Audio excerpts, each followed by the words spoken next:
as 10 tentativas mais mortais de quebrar um recorde mundial. Alguns recordes mundiais são inofensivos, enquanto outros são absolutamente perigosos. Na verdade, o Guinness Book of World Records nem mesmo encoraja as pessoas a competir por recordes perigosos, por medo de que as pessoas se machuquem. Com isso dito, além do livro de apostas dos fabricantes de cerveja, existem outros recordes a serem quebrados, e como esta lista provará, eles podem ser mortais. Assista ao vídeo até o final, deixe seu like e se inscreva para receber novidades. Lowell Bayliss. Os registros mais perigosos de todos envolvem velocidade. Devido à quantidade de coisas que podem dar errado, eles os tornam emocionantes e incrivelmente mortais. Uma das primeiras mortes na corrida para ser a pessoa mais rápida da Terra foi Lowell Bayliss. Bayliss era originalmente um engenheiro de minas antes de começar a ter aulas de voo com um instrutor de pilotos da Primeira Guerra Mundial. Eventualmente, Bayliss se tornou um piloto de acrobacias com uma equipe que atuava em todo o país. Nas corridas aéreas nacionais de 1931, ele tentou quebrar o recorde de velocidade chegando a 482 km por hora, o que o tornaria o humano mais rápido da história. Ao voar 75 metros acima do solo, Bayliss conseguiu exatamente isso. Em um acidente estranho, a tampa do combustível se soltou, voou pelo para-brisa e atingiu Bayliss na cabeça, nocauteando-o. Depois de perder o controle do avião, ele colidiu, e Bayliss foi arremessado a 300 pés do avião. Ele foi declarado morto.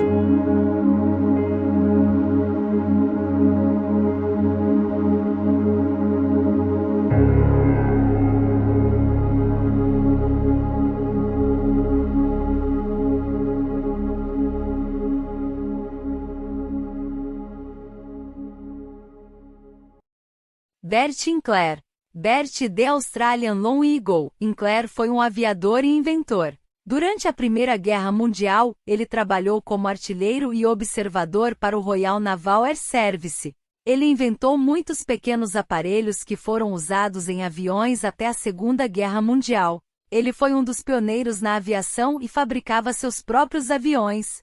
Ele foi a primeira pessoa a voar sozinho da Austrália para a Inglaterra e a primeira pessoa a voar sozinho pelo sul do Oceano Atlântico. Em 7 de janeiro de 1933, aos 40 anos, Sinclair decolou do London Air Park, Anworth, Inglaterra, rumo à Austrália para bater o tempo atual de 8 dias e 20 horas. Mais tarde naquele mesmo dia, o avião de Sinclair caiu nas montanhas Tuscon na Itália.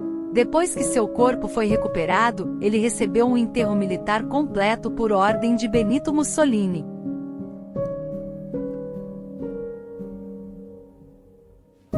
Sailendra Nath Roy. Sailendra Nath Roy era um dublê indiano que detinha 2 bizarros recordes mundiais do Guinness, ambos envolvendo seu cabelo. Ele conseguiu puxar uma locomotiva com seu rabo de cavalo por 2,5 metros. E também montou uma tirolesa de 82,5 metros, usando seu cabelo. Em 28 de abril de 2013, Roy estava tentando quebrar seu próprio recorde de tirolesa em uma linha de 180 metros. Após cerca de 91 metros de acrobacia, seu cabelo ficou preso por 30 minutos, ele parou de se mover. Depois de ficar pendurado por 45 minutos, ele finalmente foi derrubado. Roy teve um ataque cardíaco fulminante e foi declarado morto ao chegar ao hospital. Javad Palisbanian. Um dos mais famosos saltos de longa distância em uma motocicleta foi Evel Knievel, saltando sobre 14 ônibus em 1975 por uma distância de 40 metros. Ele estabeleceu o recorde de maior distância saltada e a maioria dos ônibus saltados. Bubba Blackwell quebrou o recorde saltando 15 ônibus em 1999. Isso nos leva ao iraniano de 44 anos, Javad Palisbanian, que tentava quebrar o recorde ao pular 22 ônibus estacionados um ao lado do outro. A distância teria sido de cerca de 63 metros. Ao ser transmitido ao vivo pela televisão do estádio Azadi Esportes em Teherã, em 28 de agosto de 2005, Palisbanian disse: "Vou fazer algo para que meu país se orgulhe." Ele então se chocou contra o 13º ônibus e morreu com o impacto.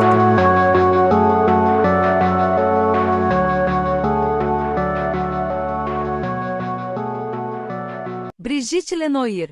Um rebreater é um equipamento de mergulho que recircula o ar, removendo o dióxido de carbono, fornecendo ao usuário oxigênio limpo. No mergulho profundo com rebreater, a ideia é mergulhar o mais fundo possível usando um rebreater e emergir sem morrer. Brigitte Lenoir, de 40 anos de Valais, Suíça, mergulhou com rebreater em Dahab, Mar Vermelho, Egito. Ela estava tentando bater seu próprio recorde de 154 metros. Seu objetivo para o mergulho em 16 de maio de 2010 era de 200 metros. Infelizmente, a 147 metros, algo deu errado. Isso apesar do fato de haver muitas precauções de segurança, incluindo tanques de oxigênio em um cabo que Lenoir poderia acessar, e uma equipe de especialistas para ajudá-la. O erro mais provável foi uma válvula defeituosa do oxigênio puro que causou envenenamento pelo mesmo. A boa notícia é que mortes como a dela são quase imediatas.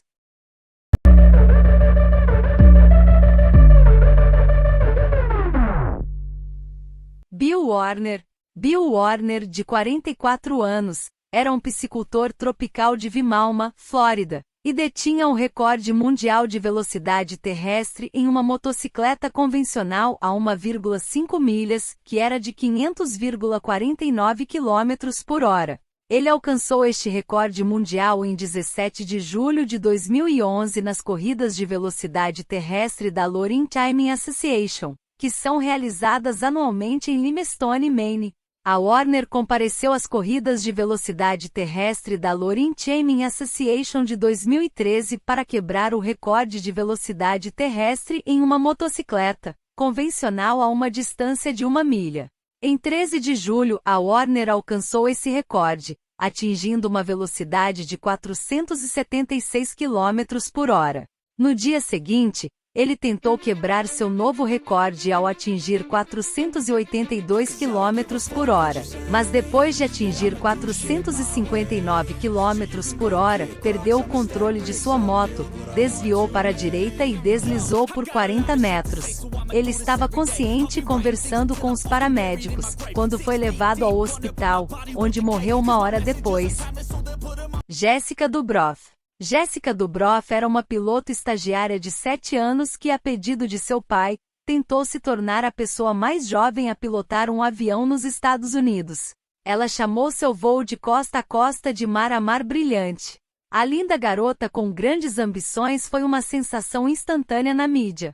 Como ela era muito jovem para ter oficialmente uma licença de piloto, um piloto qualificado tinha que estar no controle o tempo todo enquanto Dubroff pilotava o avião. Em 10 de abril de 1996, Dubroff, seu instrutor de voo Joe Hyde e seu pai Lloyd Dubroff decolaram no Cessna 177B de Hyde de Half Moon Bay, Califórnia. Seu objetivo final era chegar a Cape Cod, Massachusetts. Após 24 horas, eles pousaram em Cheyenne, Wyoming para descansar. Na manhã seguinte, o trio tentou decolar com mau tempo. O avião capotou e desviou para a direita, pousando em uma rua residencial e matando os 3 passageiros. Uma investigação sobre o acidente mostrou que Hyde estava no controle do avião quando ele caiu. Pyotr Dolgov. Em 1962, no auge da Guerra Fria e no início da corrida espacial, 2 russos tentavam quebrar o recorde mundial de queda livre mais longa. O método deles era usar um Volga-Ballon, que é uma gôndola pressurizada que se parece com um bulbo de árvore de Natal com um balão de ar quente preso a ele. Dolgov, coronel da Força Aérea da União Soviética, e Evgeny Nikolaevich Andreyev, também coronel, embarcaram no balão em novembro de 1961. Andreyev saltou de 24.500 metros, 80.380 pés. Dolgov ficou na gôndola um pouco mais porque estava testando um novo traje pressurizado. Ele saltou 28.640 metros, 93.970 pés, mas rachou a viseira e seu traje foi despressurizado. Andreï reivindicou o recorde de 24.500 metros, que não foi batido até Felix Baumgartner em 12 de outubro de 2012, que caiu de uma altura de 62,76 km acima da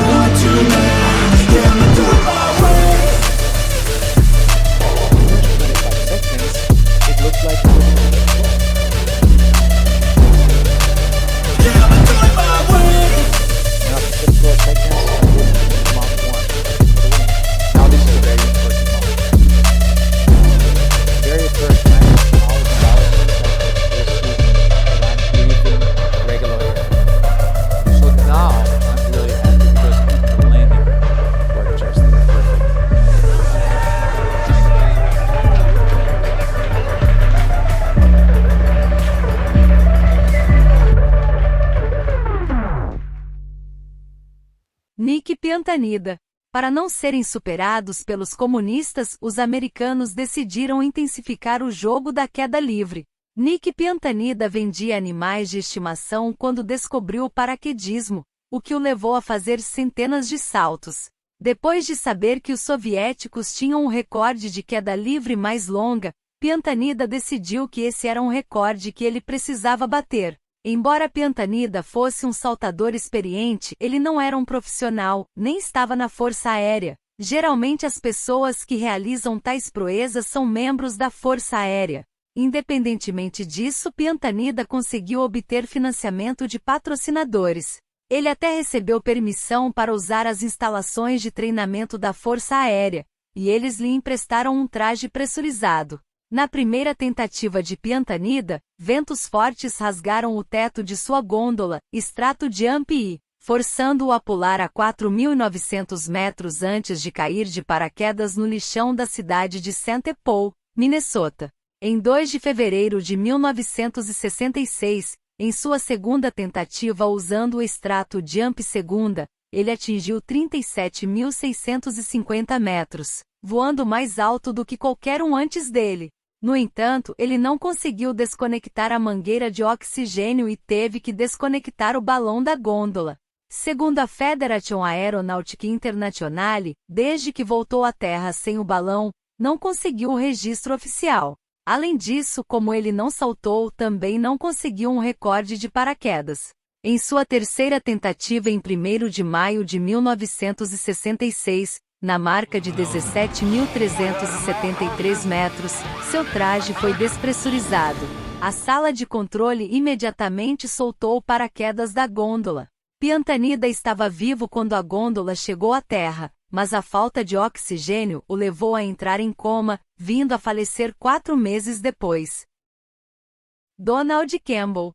Donald Campbell foi um recordista britânico de velocidade em terra e na água. Na verdade, ele é a única pessoa a quebrar os 2 recordes em um ano. O pai de Campbell, Sir Malcolm Campbell, era famoso por seus recordes de velocidade na água. Quando Malcolm faleceu devido a uma série de derrames, ele ainda era o homem mais rápido na água. Campbell deu continuidade à tradição, usando o barco de seu pai, o Bluebird. Campbell finalmente atingiu uma velocidade recorde de 444,71 km por hora em 31 de dezembro de 1964. Depois de conquistar a água, Campbell queria obter o recorde de velocidade terrestre, que era de 634 km por hora. Para conseguir isso, Campbell construiu o Bluebird CN7, recorde de velocidade na água. Em 4 de janeiro de 1967, Campbell fez sua primeira tentativa de atingir 483 km por hora, mas não conseguiu atingir uma velocidade média de 479 km por hora. Em vez de reabastecer, Campbell decidiu tentar novamente. Em sua segunda tentativa, ele deu uma cambalhota no ar antes de cair de volta na água, o que o matou. Após sua morte, o projeto de Campbell para o Bluebird Mach 1.1 foi descartado. Ninguém atingiu a marca de 483 km por hora na água até 1978, e a barreira do som não foi quebrada em terra até 1997. Obrigado por assistir ao nosso canal. Esperamos que tenham gostado do que viram e que voltem. Se tiverem alguma sugestão, não hesitem em entrar em contato.